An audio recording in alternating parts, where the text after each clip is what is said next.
Naman yung mga vlogger mo. Pasensya na, madam. Ginagawa naman po namin lahat yung mga script na pino-forward sa amin eh. Sinunod naman po namin. Puro nga kayong palpak eh. Puro kayo ng budget, wala naman nangyayari. Ilan ba hawak mo na class A? Wala po akong hawak na class A. Puro class D lang po. 20 na troll. Sino-sino yan?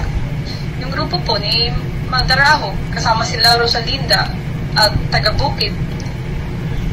Yan ba yung matandang mukhang gorilla na puro light ang pinagagawa? Yes po, madam. Sila din po yung humingi ng dagdag sa budget nila weekly. Talagang kapos Hindi daw. namin magdadagdag. Puro naman walang kwentang ginagawa ng mga yan. At puro kayo kabubuhan sa totoo lang. Puro kayo palpak. Ang sakit naman magsalita, madam. Masakit ba? O masakit na ang bulsa? Sa totoo lang, nag-aabono na nga ako sa Wala sarili akong kong pera. Dahil sa kahingin nito si Magdaraho. Wala akong pakialam at problema mo yan. Napakabobo ng mga kinuha mo. Ay, nagsasawa na rin po ako, madam. Ganito na lang. I resign. Starting today. And remind lang po kita, recorded to pag-uusap natin. Shit!